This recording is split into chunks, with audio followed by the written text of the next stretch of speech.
Welcome to Conversations. I'm Muqtadar Khan, your host, and today I'm going to talk to you about an interesting article that was published in the Hindu. This article basically it tries to explain as to why a recent BRICS Deputy Foreign Ministers Summit in Delhi failed to come up with a joint statement. It highlights a very interesting strategic development. It basically shows as to how India is increasingly becoming out of sync with the rest of the global south.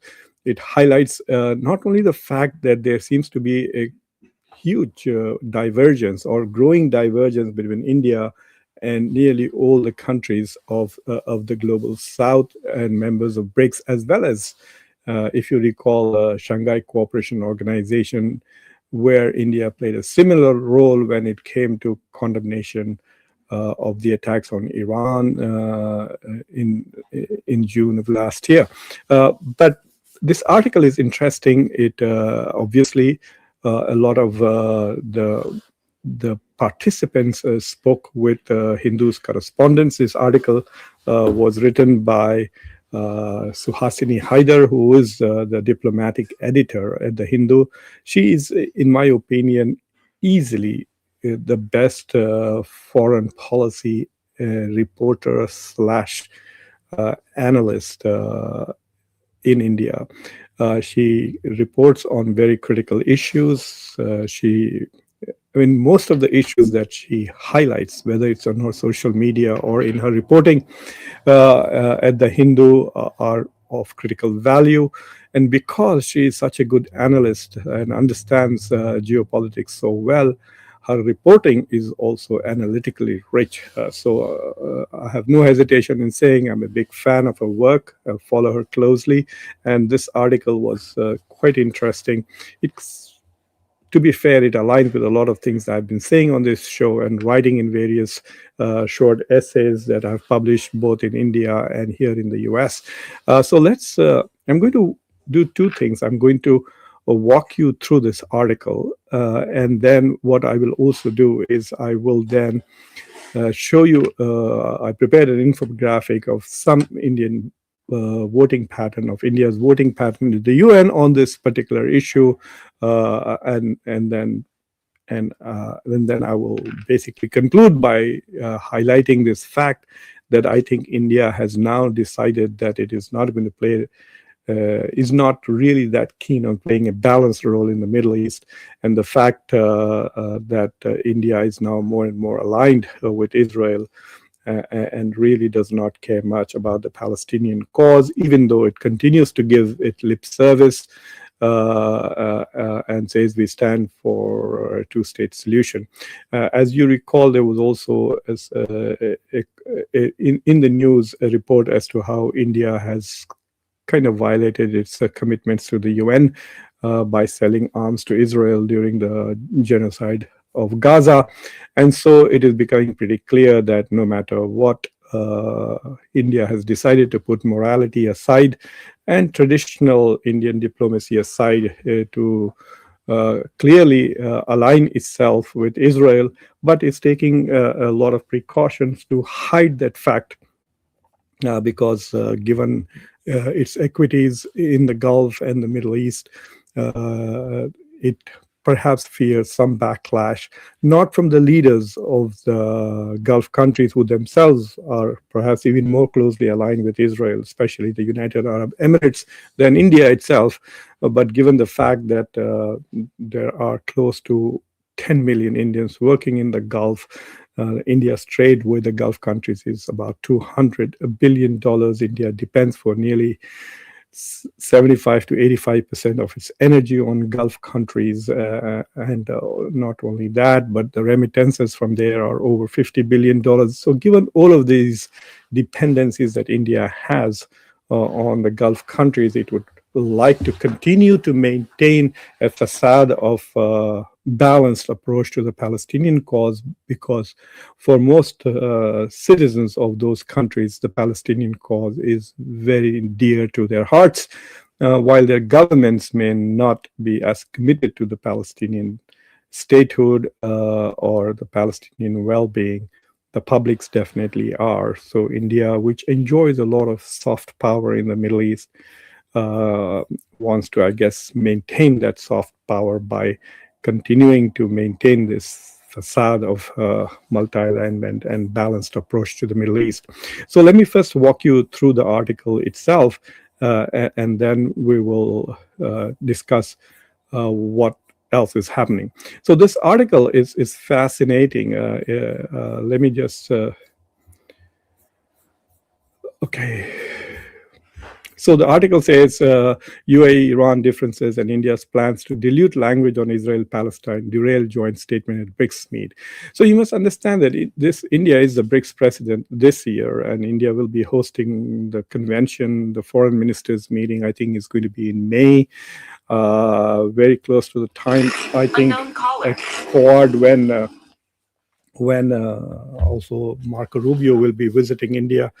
So that is an important thing. And then we will see what happens with the heads of state meeting. Probably it was the fall. Anyway, so this meeting was held on April 24th and 23rd and 24th. And so this is what basically Suhasini Haider writes. And I says this.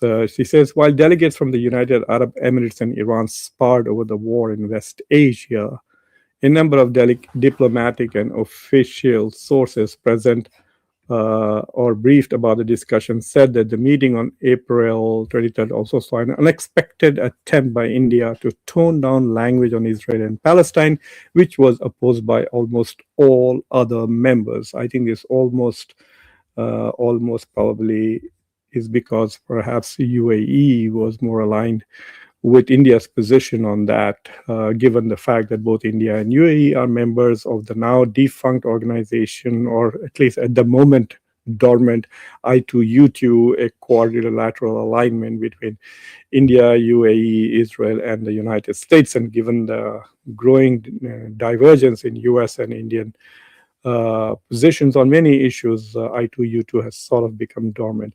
But this is an interesting thing. It's not just that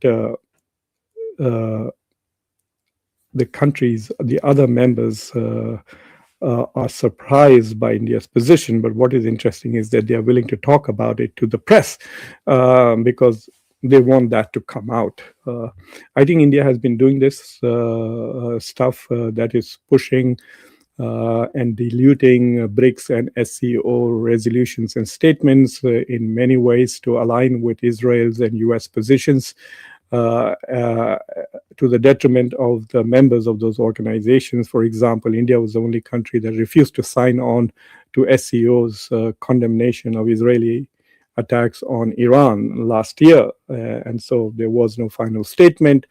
And so it kind of makes the organization itself weak. And especially if India is going to be the chair of an organization that is supposed to represent the voice of the global South, and if India continues to align itself with the global North, it makes the organization itself completely dysfunctional. But to be fair, it was not India that included both UAE as well as Iran at the same time. This is one of the problems, I think, that some of the leaders in the non-Western bloc, which is Russia and China. So, for example, UAE was in Beijing just a few days ago. The foreign minister of the UAE was in Beijing, and so there was this discussion as to what is going on between UAE and China. And UAE is supposedly so much in the US camp. It has now withdrawn from OPEC. We'll talk about that in a separate position. But so UAE's position is often problematic.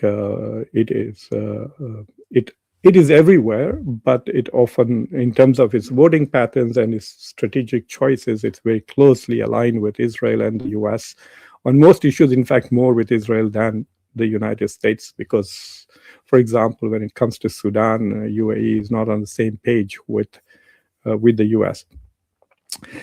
She continues to write, the issues have set the stage for more difficult negotiations in the weeks ahead, as BRICS foreign ministers are due to meet on May 14th and 15th, with a summit scheduled for September 10 to 11 this year. Yes, it's in the fall. So the source, in particular, sources present in the meeting said that officials from the Ministry of External Affairs negotiating the joint statement sought to amend paragraphs from BRICS summits in Brasilia in 2025 and Kazan in 2024.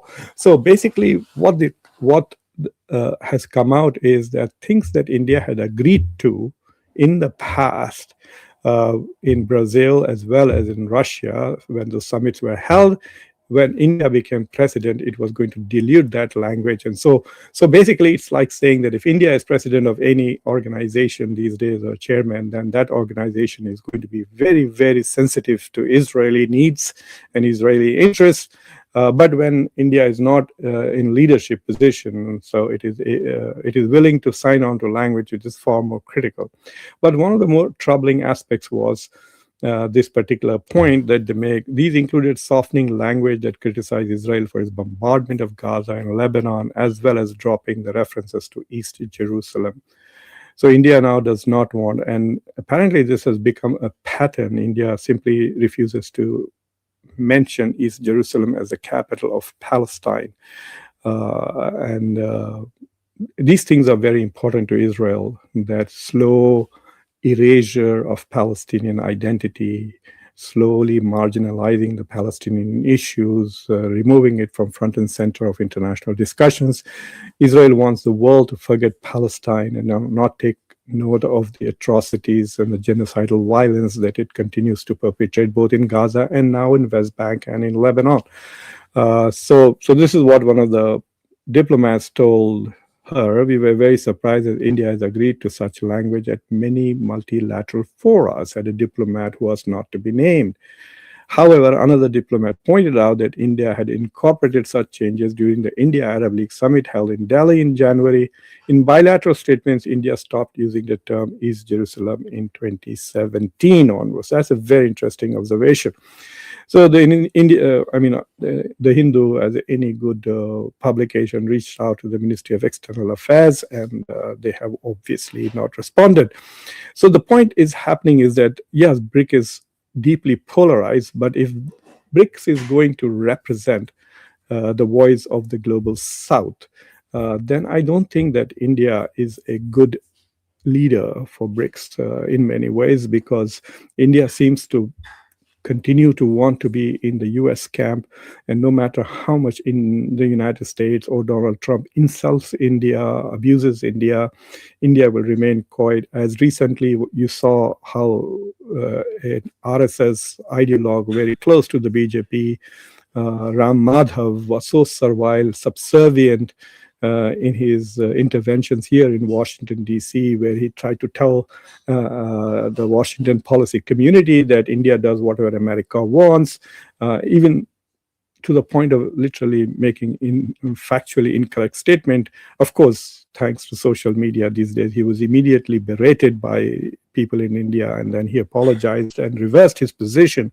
But nevertheless, India seems to be desperate to convey the message that it is deeply aligned with Israel and with the United States, and yet wants to maintain its position as a leader of the global South. And at some point, it's going to be apparent to everybody in the global South that this is what India is doing. I don't know why that has not yet become a big issue.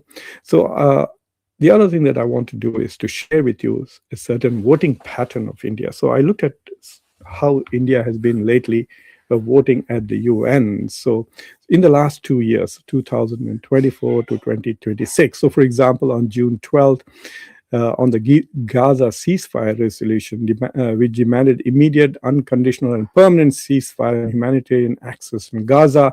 If you look at how India voted, it abstained.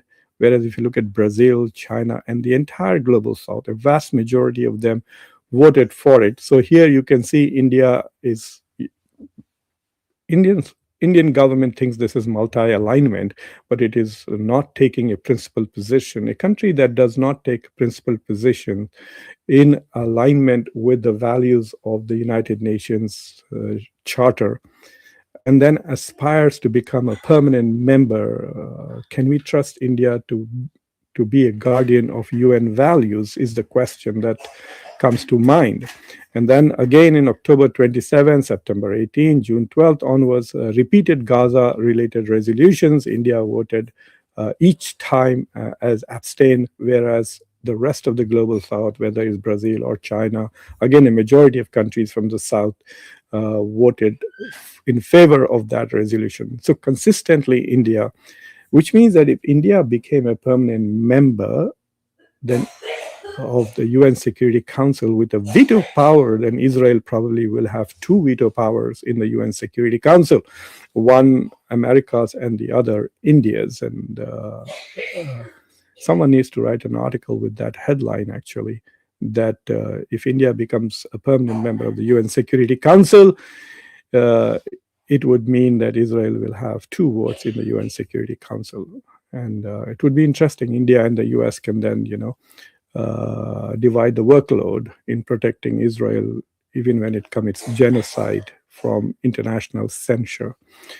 And then on March 27, arms embargo on Israel. Again, India abstained, and the rest of the global south was in favor. The reason why I picked Brazil and China is because these are leaders of the BRICS movement, as well as very prominent in the global south. Under Lula, Brazil has taken much stronger positions critical of the US and the global north than India has.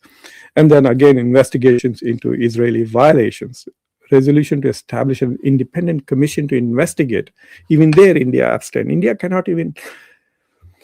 Well, it should be obvious for now that basically India seems to be so overly dependent. And when questions are asked as to why India does this, there's this standard response we get from proxy voices of the current government. And Dr. Jaishankar even once said so, that Israel has stood with India, especially during the war in Kargil against Pakistan, and so India is returning the favor. The question really is India going to be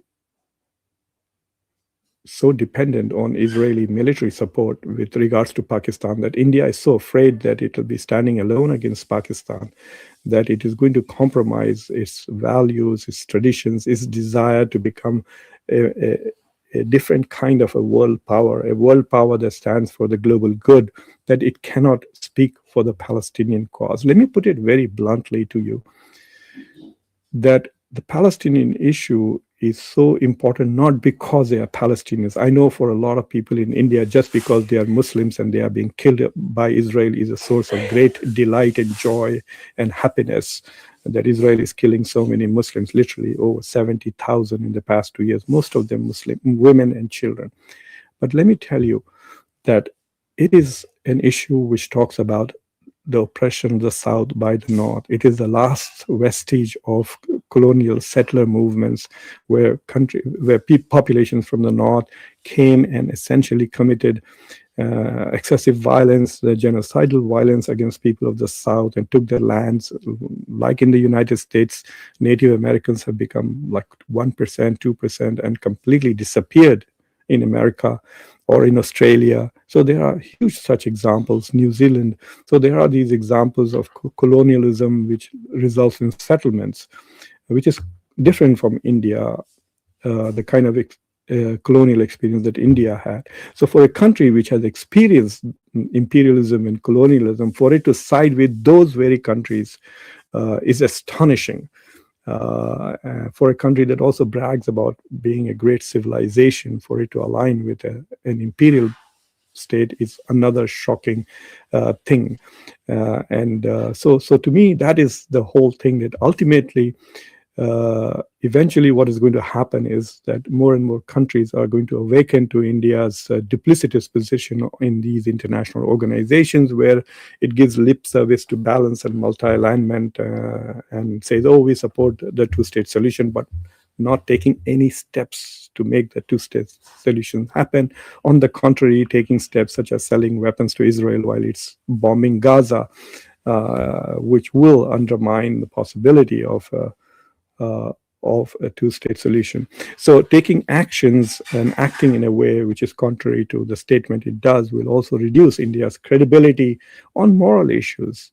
See, unless you have brute power like the United States and you don't care about international law, then you're fine. But if you're a country that also relies on soft power, relies on the fact that you have a long history of standing on the right side. So, for example, India was a very important voice against apartheid in South Africa.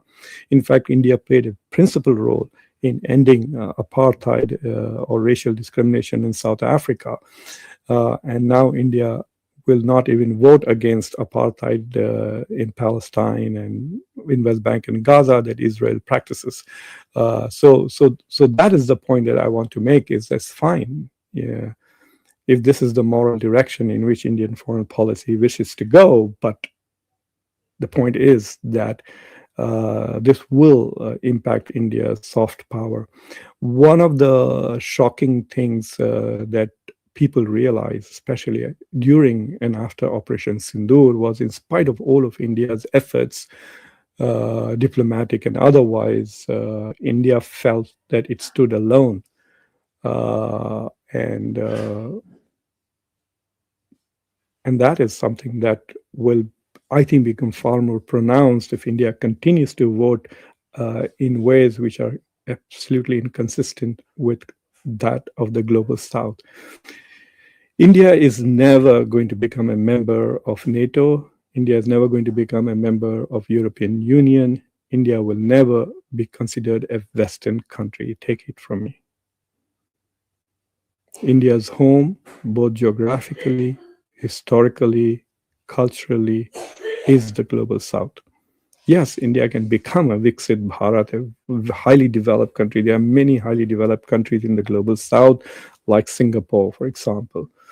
Okay, so India can become a developed country, but India will never, ever be outside the global South. And so India politically aligning with the global North against the global South is in the long term a self-defeating endeavor and not a good grand strategy. So I'm going to stop with that, but I did want to highlight this situation. And I also want to thank the Hindu and Suhasini Haider for this important reporting and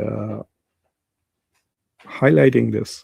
And fortunately, for the diplomats from the other countries who were willing, even though off the record, willing to talk to the media.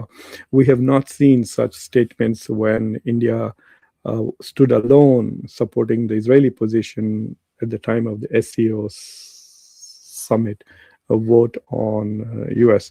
It is stunning as to how India will not allow any condemnation of the US or Israel for violating international laws and norms and attacking Iran on February 28th. But I will give one credit to Prime Minister Modi when he said that India stands with Israel.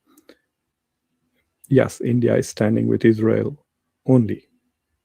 Thank you for watching. I'm Muqtadar Khan, your host. If you have not already subscribed to the channel, please subscribe to the channel, like this video, press the bell icon, and don't forget to share it with your socio-political network. Until next time, I'm your host, Muqtadar Khan. Take care.